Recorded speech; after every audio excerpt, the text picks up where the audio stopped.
Are you curious about bodies, pleasure, and possibilities? And what about curious about what others are up to on the planet when it comes to pleasure, sex, and play? Have you considered what pleasure can do for your life, your body, and your bank account? Do you know something magical, delightful, and out of this world orgasmic is not only possible for you, but totally available to you? If you're ready to be the magical, sexual, sexy beast you know you can be, and you just need the tools to get there, you're in the right place.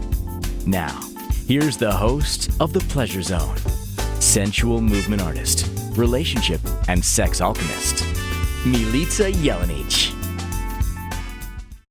Welcome, my sweet pleasure seekers. Tonight we are going to have a show that will probably bring some information to you if you are in a relationship and wondering, why am I not attracted to my lover anymore?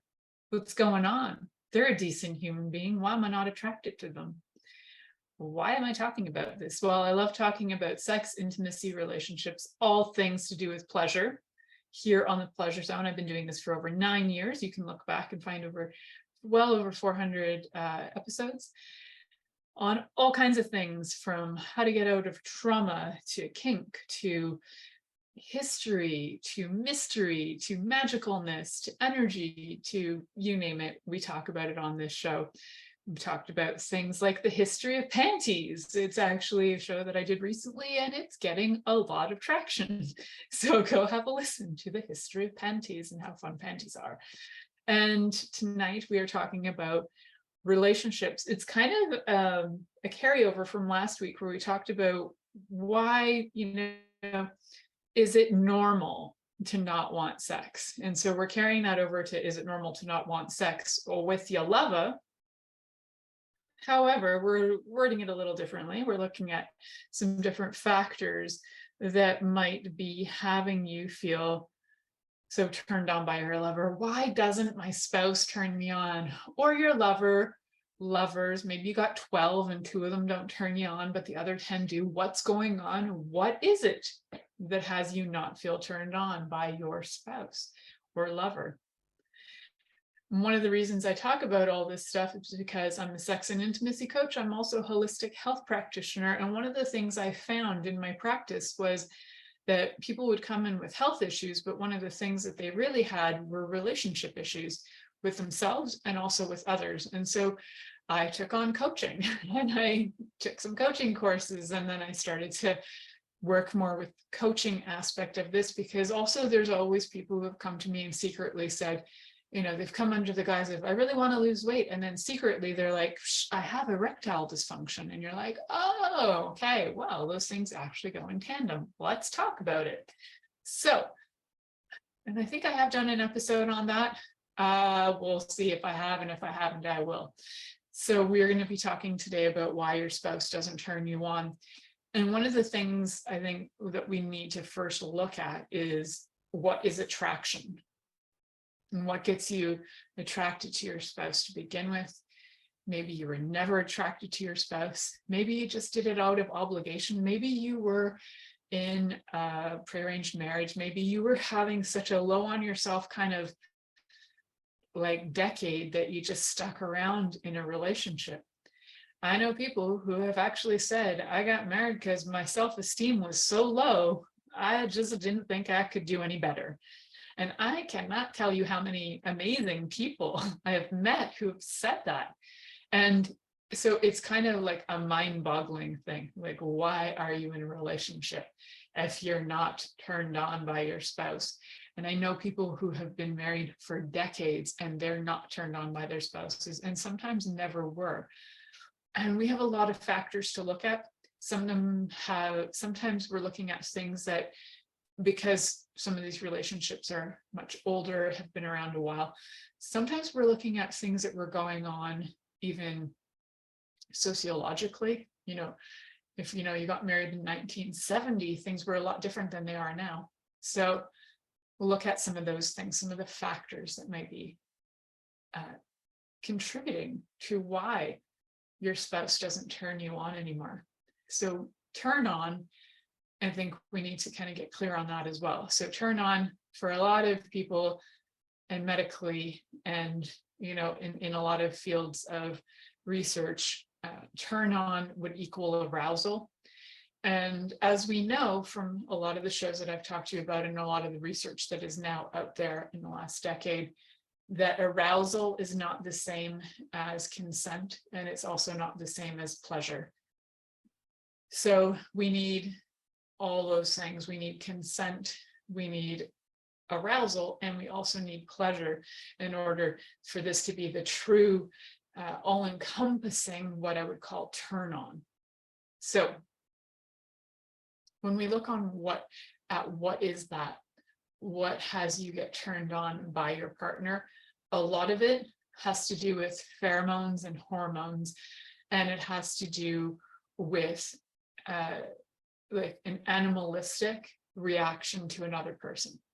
Those are some fundamentals that are biological, biochemical, and then we have energetics as well. Maybe it's karma. Maybe you've known each other for lifetimes and you're attracted to somebody because, hey, in so many lifetimes you've been married to each other, in so many lifetimes you've killed each other, and all you want to do is kill each other in this lifetime.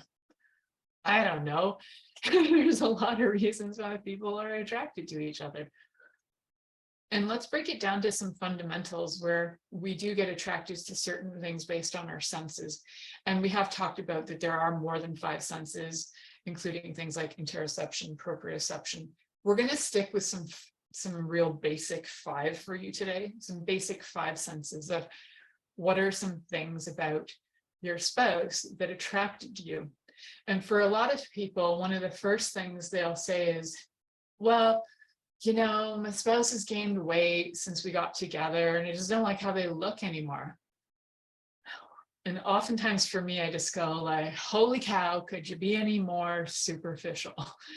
But then when we break it down, a lot of times it isn't actually that. It can be a lot of other things. It's like looking at their spouse and they go, oh, actually, it's not that I don't find them attractive. It's that I have affiliated and associated the way that their body looks with somebody who's really ill, and that I'm not attracted to illness. So it could be a weight thing, it could be like a body shape, it could be like, maybe they had really big hooters and then all of a sudden they had breast cancer and their hooters are gone and all you were in love with was their hooters, or they had, great testicles and then they had testicular cancer and their testicles got removed and you're like, that's the only thing I was in love with. So if you're kind of working on the superficial level and it's all about the looks, then as you age and those things change, you will probably lose attraction. So even when I work with young couples, I like to point out that if you love your partner, if their face was missing, if they were in a car accident and they lost half their face and they maintained their personality, would you still like them? Would you choose to have a relationship and work on the relationship with them? And I've had people be really frank and say no. And I've had people say, oh yeah, like that's not a non-issue. It's about who they are. So when looks are the issue, we can start there. You got to figure out whether you're willing, as the person who might be judged, as the person who's too fat, too small boobs, your testicles are missing, you're too short, you're too this, you're too that. If you're the one being judged for all of these things, you got to question whether you would like to be judged for that, whether you're willing to change any of it to accommodate that other person. And do you want to be in a relationship where it's so important to somebody and they're so superficial that it's about just your looks? And it's okay if you do, because maybe you value your looks a lot. And I understand that. Looks in this society are very valuable. We can see that in all kinds of media. When, you look at Kardashians, even though I've never watched a Kardashian show in my life, I'm aware of them and I know that they make money based on their looks. So when we look at people, we got to figure out what sense is attracted to them. Was it a visual? Did you look at them and go, fantastic, I'm in love? let's look at other basic senses. Was it their smell? Did you smell their pheromones and you were like, something about that? Now, pheromones are an interesting one because they will change over time. And our pheromones sometimes kick in and they're almost like manipulative, you could say. Like your pheromones will kick in to attract somebody that you sort of inherently know you require in your life, like whether it's for your healing, personal growth, to look after you, you'll send out a signal and that person will hear it, smell it, feel it, they'll pick it up. Pheromones can actually be pretty scenty, and sometimes people will smell them, and sometimes they're way more subtle. But if you've ever smelt somebody's armpit, which I have many times, if you've ever smelt an armpit, you'll notice they're different. Like one armpit will smell different than the other. It's pheromones. It's not that it's like only this part of my body processes garlic and this part processes something else. No, there's energies coming off of it for sure, and pheromones are coming through, and they will come out different at different times. So what smell are you giving off? Two, it's like, what are you giving off that's attracting your partner or not attracting your partner? So why are you not turned on by your partner? Does it have to do with their smell? Does it have to do with their looks? Does it have to do with when you go, and I've actually had a report on this too. These are all fun things I get to share with you because I get these reports. So I had a person that I worked with, the husband only, not the wife. But the husband reported that the wife said that the taste of his genitals was so bad that she was totally turned off by him. And I can get that. His body had a very strange odor about him. It's probably because he worked with a lot of chemicals. And so yes, so there's that. That can be a total turnoff. Sometimes, you could have the most incredibly beautiful spouse, and yet maybe they have a vulva that has, or maybe internally they've got lots of stuff going on that's like funk, like maybe they got some funky funk going on, which could be anywhere from like endometriosis, maybe they got some gonorrhea going down, some chlamydia, maybe they got some funky funk, and that's turning you off. So that smell, that'll turn you off, usually, right? So these are things to actually address. Like if you have a partner who, when you go to bed and all you smell is their genitals, and their genitals are like a massive turnoff, you might want to go, just thought I'd mention to you that I think you should go to the doctor because something seems a little off. Not everybody has a super good nose to spot those things out, and those can actually be really good things to check on, because if you are having a funk and you don't smell it yourself, you might have something going on with your own olfactory system, which can be a connection in the brain. And you might actually have like some super funk going on that needs to be addressed. Like you might need to go for some ablations. You might need to get some antibiotics. You might need to get some funk cleaned out.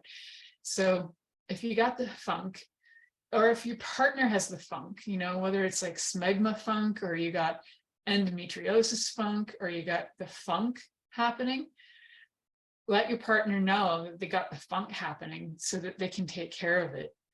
Like even smegma funk over time can actually lead to a lot of like fungal infections around the foreskin, and like a lot of irritation and soreness, and it can lead to problems. So you definitely want to address anything, especially if there's foreskin.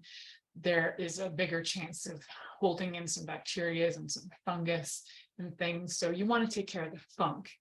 If there's funk, take care of the funk. So the sight, how's your partner looking? If they really are, you look at them and you're like, ugh, you know what? There's always turning off the lights. There's always also trying things like makeup, haircuts, all kinds of things can change your visual appearance. And the thing is, usually if you're not attracted to your spouse, the chances are they might not feel attractive themselves.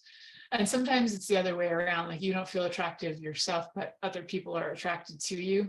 That you're just putting out a good vibe, and you just probably don't even understand why people are, you're like, I don't know why people are attracted to me, but they are. So there you go. It's your vibe.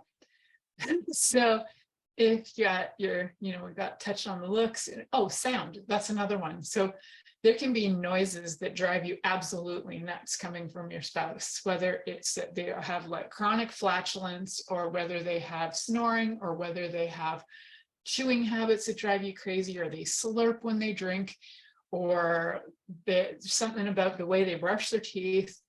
I'm just bringing up ones that I've actually experienced. So if you have these noises, or maybe it's like the way they walk, and they walk really loud and stompy, you're just like, ugh, those noises can drive you nuts. It can be the tone of their voice or their laughter. It'll surprise you, but there are definitely things that can be noise oriented that will throw you off, and taste and sound, and touched on those basic 5 senses. So when we come back after this break, we're going to look at some other reasons why your spouse doesn't turn you on. And they're pretty easy to address. We'll be right back after this commercial. Are you secretly a voyeur, wondering what's going on in other people's sex lives?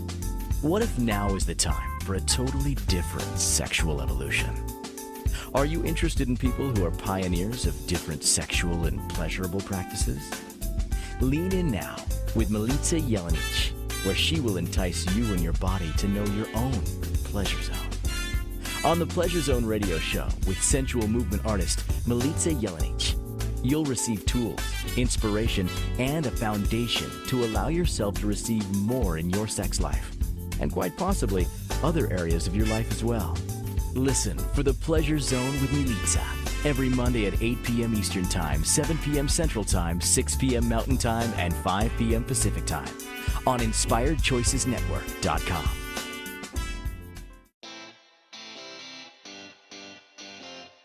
Are you a subject matter expert? Are you here to share your expertise with an audience waiting to hear from you in only the way you can deliver? Are you ready to have your voice amplified across the airwaves? Inspired Choices Network has a global radio platform streaming to millions of people across the world.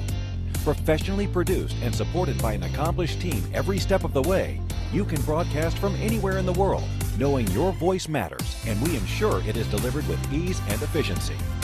Eager to hear your message, the world awaits.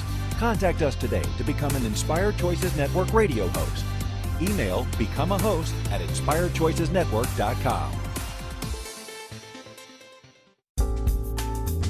This is the Pleasure Zone with sensual movement artist Milica Jelenic. To participate in the program today, join our live studio audience in our chat room at inspiredchoicesnetwork.com. You can also make the choice to ask or comment by email, info@milicajelenic.com. Now, back to the program. Welcome back, my sweet pleasure seekers. Tonight we are talking about why my spouse doesn't turn me on. Oh my, what's going on? So we talked about some of the reasons you might be attracted to your spouse. Maybe their smell, their pheromones turned you on, but there might be smells now that don't turn you on so much. Could be halitosis, could be that they got some funk going down on the nether regions. They might not bathe very often. They just might have some funk. I know that I have worked with some bodies that are pretty darn funky, and they're not alive anymore. So I can say, like, I do remember working with a woman whose body was pretty much full of necrotizing tissue. In other words, she was kind of rotting, and you could smell it, and it was really bad. And I really felt for her, because there was, like, in her home, it smelled really bad. And like, I actually smelled like that when I left. It was that bad, to the point where it scared my 3-year-old child at the time. And my Ziva just started crying because it smelled so bad. So you know when you got a funk, and your funk permeates your home, and then it permeates everybody who walks in your home, that's not a good funk. And you got to take care of that, because you're probably rotting from the inside. So don't ignore those things. Like, those smells are actually indicators that you need to get some attention. You need to get that looked at by professionals, you need to get that dealt with. Just a reminder that funks and smellies can actually be a reason to go get that checked out, but also it can be a reason why your partner is not attracted to you, because those funky funks, what they can also indicate to our brain is there's something off there. Or those funky funks of rot smells can make you go, that person's not healthy and that's not safe, and I don't want that in my body. So it's like a safety mechanism to not be attracted to that.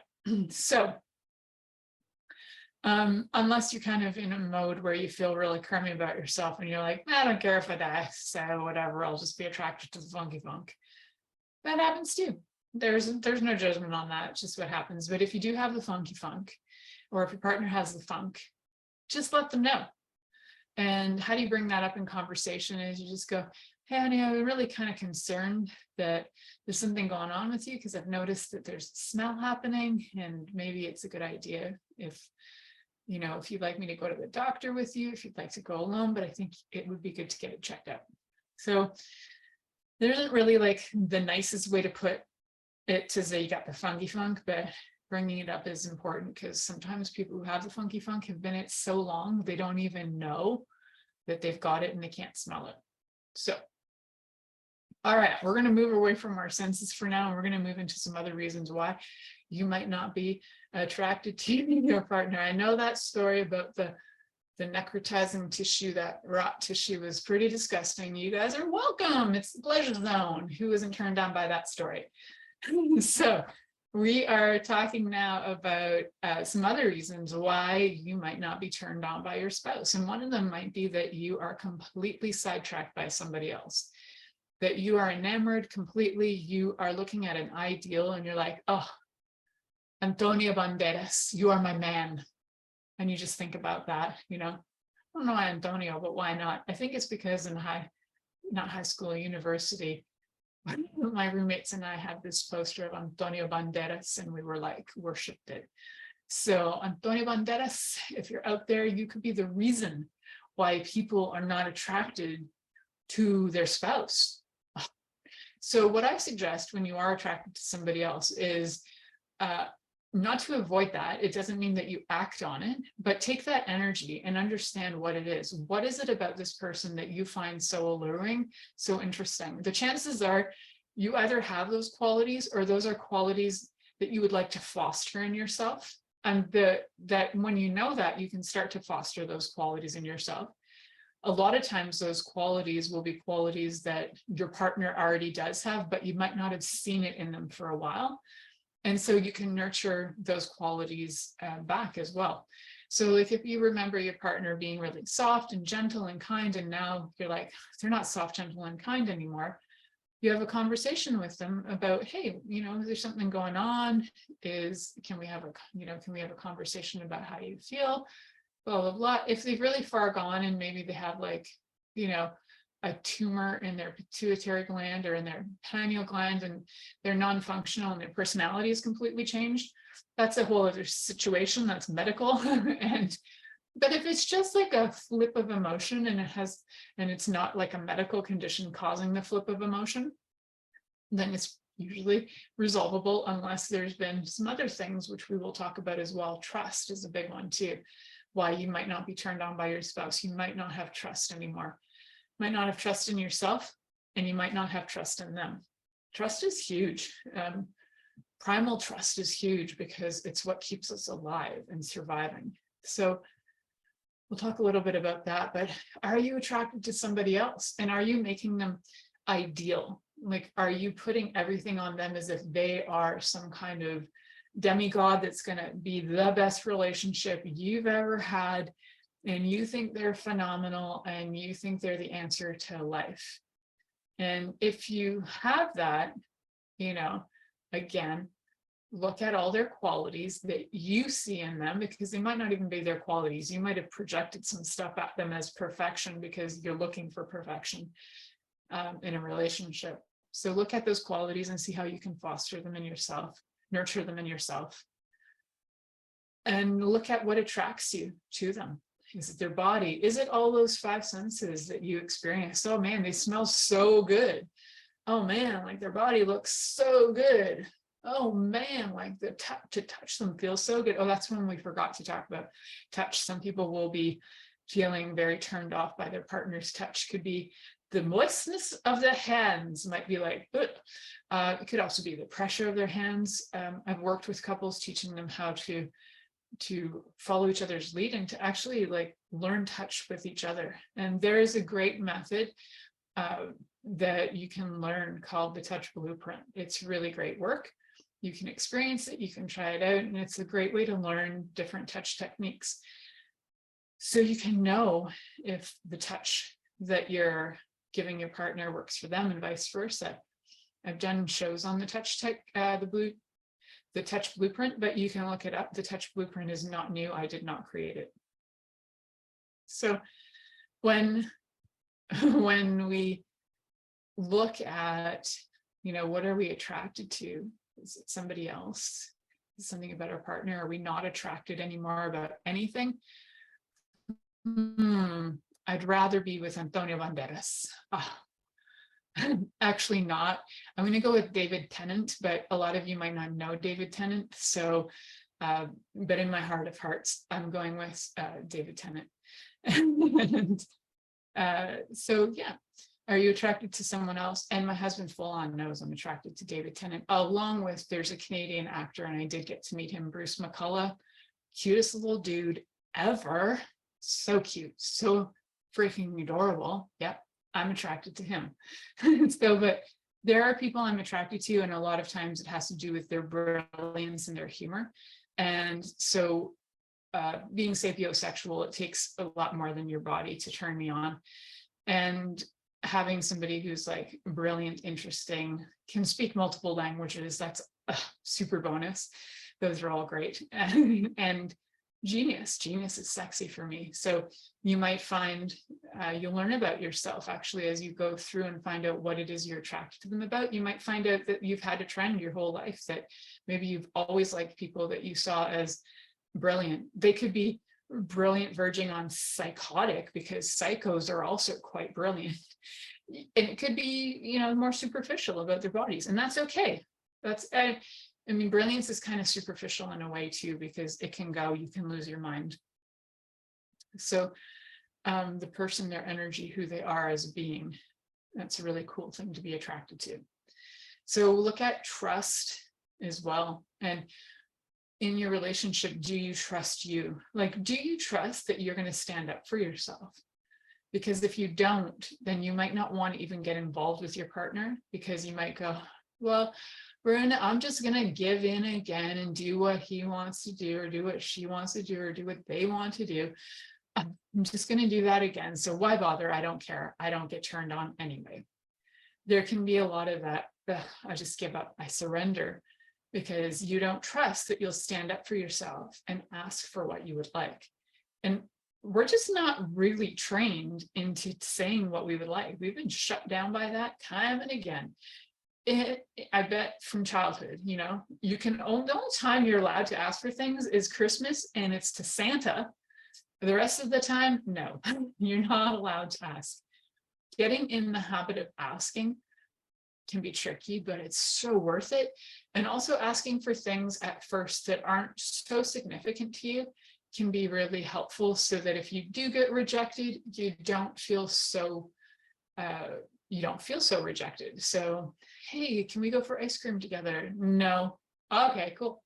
It's not that significant.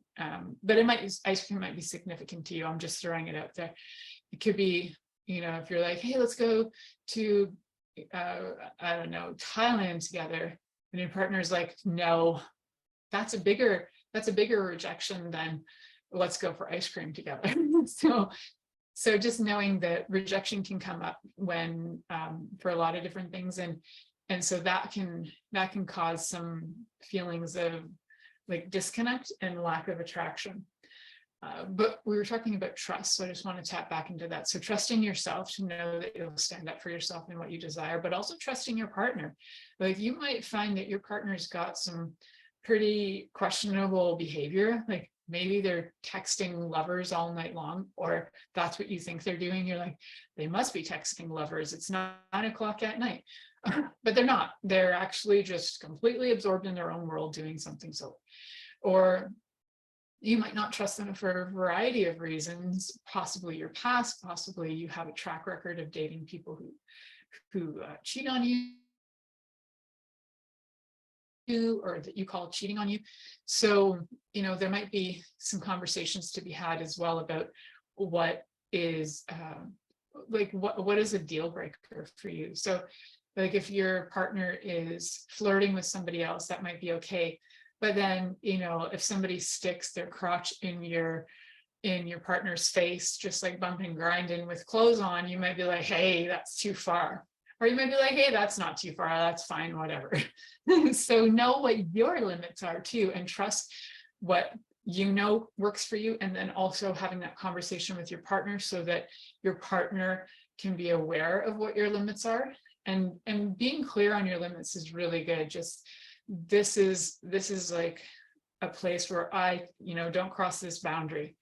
Do not stick your hand down somebody's pants and stroke them off in front of me and the family at Christmas time. That's not cool. So I know that seems like a really strange thing that you might have to mention, but all families are different and people do things. So that got my brain all twisty excited.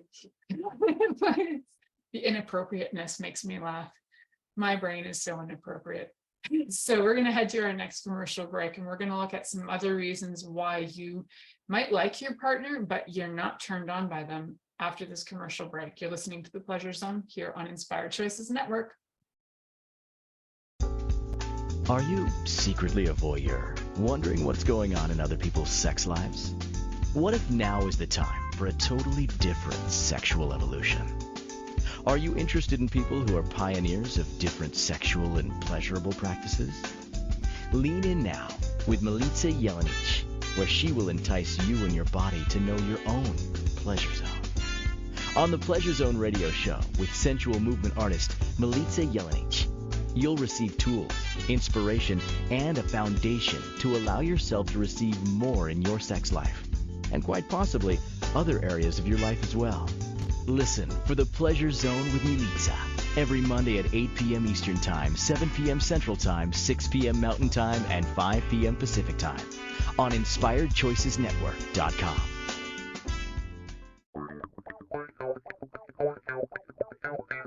Interested in masturbating for money, copulating for consciousness, and pleasuring on purpose? 21 Days of Sexual Magicism with sensual movement artist Milica Jelenic is an exploration of tools, processes, and actions that you can use to create more for your life, your body, your money inflows, and so much more. Graduated learning for all levels of interest. Learn at your own pace via video classes or join the yearly live class. Take a peek at www.milicajelenic.com.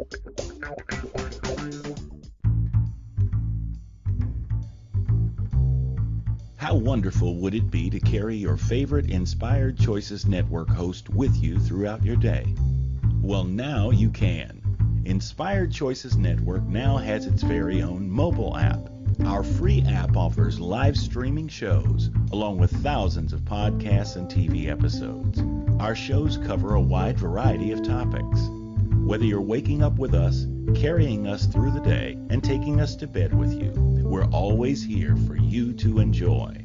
We're easy to find. Just search for Inspired Choices Network in the Apple App Store or Google Play Store.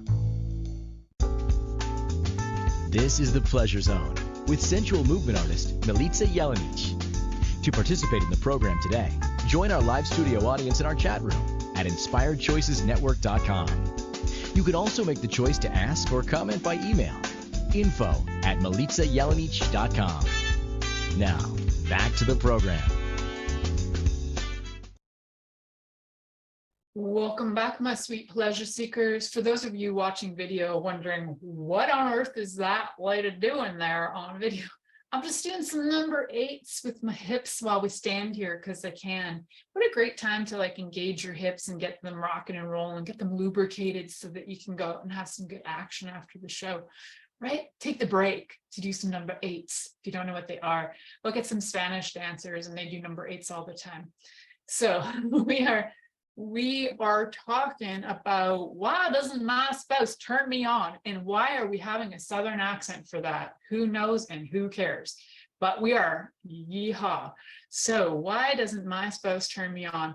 I think one of the things that can be a contributing, I'm going to say it different, not a contributing factor, contributing factor is, do you know who your partner is? Like, truly, do you know how weird they are? Do you know how weirdly wonderful they are and like totally eccentric and strange and all that fun jazz?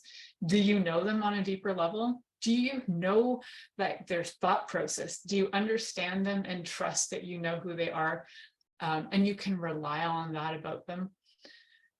When you do, it can be really comforting. So there are things that you can know about your partner that they don't even know about themselves, because you observe them and they might not be observing themselves all the time, and you can just know it, just secretly know certain things about them. Like I secretly know that my husband is like one of the top-notch, most loyal human beings on the planet. He'll never say it, and he doesn't have to. In fact, when people do say it, it's kind of weird. Like when people say it about themselves, you're like, did you have to say it? Because that kind of makes me wonder. But I know that about him, and he's never had to say anything to me like, I'll never cheat on you. I just know that about him. So when you have certain things that you know about your partner, some core personality traits, and you can always look up a list of personality traits for fun if you like. You know, you can Google search these personality traits. There's a lot of them. There's some really cool ways to look at personality traits. I can't remember the names of the systems right now, but go ahead and look them up. So if you can look up personality traits and just see what you think some of the personality traits of your partner are, and then go through that same list of personality traits and see what you think are your personality traits. You might find that you complement each other really well, that you have things that are very different, and you might find that you have things that are very much the same. And knowing some of these things can be helpful in developing more connection, and connection can help bring the turn on back. So when you look at knowing your partner on a deeper level, just see what you already know about them, and then ask some probing questions about them. You can ask questions like, what are your thoughts on God? That's a deeper level, right? What are your thoughts on, like we've had conversations in our house on this, like, what are your thoughts on the moon landing? Those are abstract conversations, not necessarily deep about yourself, but it certainly reveals things about how a person thinks, where their mindset is, how are they an out of the box thinker? Are they following the standard norms? What are their thoughts, right? So asking weird things that you're curious about can be really helpful. I remember in university, I have a lot of like university stories tonight, but I remember in university, I had friends that I would write to like old fashioned way, by the mail, like with stamps on the mail. We did that.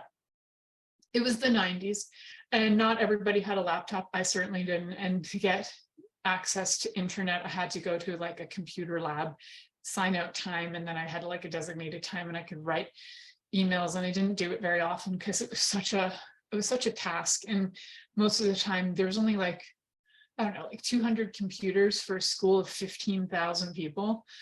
It was crazy. So that was our computer lab at the University of Windsor. I'm sure it's a lot different now because people tend to buy laptops. Back then they were thousands, nobody could afford them. I didn't even have my own laptop till 2013. So yeah, back in the day, that just went down a rabbit hole. Back in the day, I had this friend who would write to me and we would have these like deeply weird conversations. Adam, if you're listening, this one's for you. There was a question that's always made me wonder, what the heck did that even mean?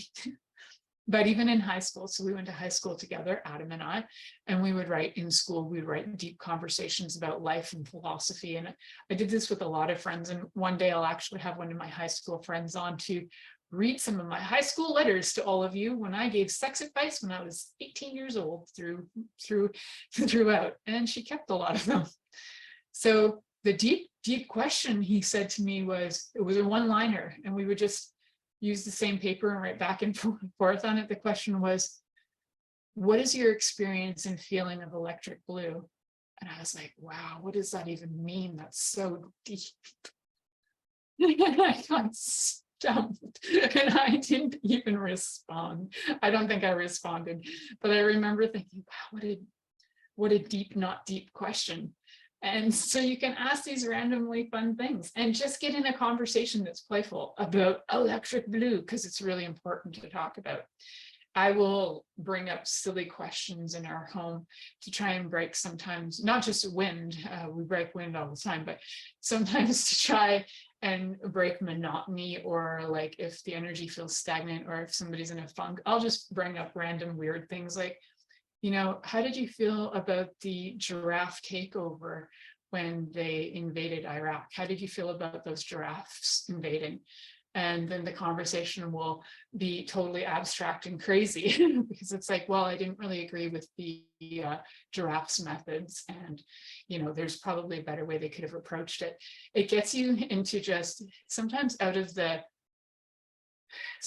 seriousness and just being able to explore thought and see how crazy and wild your brain is. It's not that you get to know each other on a deeper level, but sometimes it can just be a fun way to break monotony. So, and are you willing to get to know them is the question. So ask whatever questions you like to get to know them. Try to make your questions not judgmental, like, did you ever cheat on anybody? Oh my God, like, what's your concept of cheating? And they'll be like, what do you mean, what's your concept of cheating? Usually it can get like, it can go hardcore really fast. So having some conversations of like, you know, you don't just like randomly bring up, so what's your concept of cheating? Like, what qualifies cheating with you? You can bring that up in a conversation at some point. If you're watching a movie and there's cheating going on and talk about it, it's a good conversation to have. Absolutely. It's actually a better conversation to have before you get in a long-term relationship and get those things like really clear on your deal and deliver, and then look at that deal and deliver about every year and just see where you stand at the time. That's where like our deal and deliver was like, originally when I met my husband, our deal and deliver for me to have sex with somebody else was a certain amount of money, and since that time it's tripled. So I really like that I've gone up in value and that we do have these weird conversations on occasion. And I encourage you to have conversations like that, because they might seem inappropriate to you, but these are things that could happen. So if they could happen, then what would be the scenario? You know, if you're going to have sex with somebody else, you at least need to get paid. That's my husband's take on it. And you got to get paid up front, and this is how much money you need to make. Okay, cool. So now I know what your deal and deliver is. So having those can be helpful. And I don't say that everybody needs to have the discussion like in the same way that my husband and I had, but it can be playful and fun. And it actually can be fun to hear how much your partner values your sex too. Like I was like, wow, my sex is worth that much money. Woo, that's awesome. And we did have a running joke going on that this is about a month or two into relationship with my husband, and he bought me a vehicle, and I was like, wow. He's like, I'm paying you back for the sex. I'm like, oh yeah, that's awesome. I just got paid for sex with a vehicle. So good. So you can have fun with it. You know, a lot of times people will get offended by getting paid for sex. Hell no, your sex is valuable. And like, how much money would you like for it? Okay, that's a side note. But maybe it's not. Maybe you're not turned on by your spouse because you do want cash for sex and you want to get paid. Maybe you'll be like, hey, yeah, honey, I'll give you that blowjob for $100. And your husband's like, hell yeah, I'm so into, or your wife or whoever, maybe they're so into paying for it, and it could be fun. You could have a lot of fun with this. So why why are you not turned on by your spouse? Probably a lot of reasons. And there are a lot of ways that you can get back to being turned on by them if you choose it. And I encourage you to, if you'd like to have some coaching on that, you'd like to dive in, absolutely connect with me. Go on to my website, milicajelenic.com. That's MILICAJELENIC.com. You can do it over this next commercial break. Book time with me. You can book the 15-minute quickie, and we can get on a call and chat about things so that you can just figure out, is this something that you'd like to change? Would you like to actually be attracted to your partner? And what do we need to do to get you there? So if you have all these questions written down, kind of explore them for yourself, get a hold of me, and we can run through them and figure out what's going on. All right, we're going to head to our next commercial break. And when we come back, we're going to look at a couple more questions before we leave. You are listening to The Pleasure Zone and watching it here on Inspired Choices Network. We'll be right back after this commercial. Are you secretly a voyeur, wondering what's going on in other people's sex lives? What if now is the time for a totally different sexual evolution? Are you interested in people who are pioneers of different sexual and pleasurable practices? Lean in now with Milica Jelenic, where she will entice you and your body to know your own pleasure zone. On the Pleasure Zone radio show with sensual movement artist Milica Jelenic, you'll receive tools, inspiration, and a foundation to allow yourself to receive more in your sex life, and quite possibly other areas of your life as well. Listen for The Pleasure Zone with Milica every Monday at 8 p.m. Eastern Time, 7 p.m. Central Time, 6 p.m. Mountain Time, and 5 p.m. Pacific Time on InspiredChoicesNetwork.com. This is The Pleasure Zone with sensual movement artist Milica Jelenic. To participate in the program today, join our live studio audience in our chat room at InspiredChoicesNetwork.com. You can also make the choice to ask or comment by email, info@milicajelenic.com. Now, back to the program. Welcome back, my sweet pleasure seekers. Tonight we are talking about why am I not turned on by my spouse, lover. You can put any word in there you want. I just use spouse because a lot of the people that I work with happen to be married couples, and there's usually the question of like, we've been together for 45 years and I'm just not attracted to my spouse. And then my question was, when were you attracted to your spouse? So that's one of the actually first questions I do ask, and that I have listed as number 5, because when I was thinking about them, they just kind of popped up randomly. So when were you attracted to them? Was it, the first date, and then it stayed along for the second date, the third date, and then it dropped, but you were like, I'm committed, it's the third date. Don't you get married if you've had 3 dates? And sometimes when people have been in a relationship for 40 or 50 years, that's exactly what was going on. I know couples who have been married, they dated for 2 weeks and they got married, back in like 1950, 1960. So maybe somebody was pregnant, maybe something was going on. So when did you realize you were no longer attracted? Did they do something? Was it, an aging thing? Was it, if you've looked at all the other stuff that we looked at last week, including your hormones and everything else, and that's normal, and you're still like, I'm not finding anything I like about my partner. And if you find nothing you like about your partner, the question is, why are you still there? But if you can find something that you do like about them, they're a hard worker, maybe they're, funny, maybe they are sociable, maybe they have a lot of qualities that you really admire, and you like their personality, but you're just not horny for them. So we got to look at some of the other things around the senses. We got to look at, are you attracted to somebody else? Are you being, is your attention being pulled away by somebody else?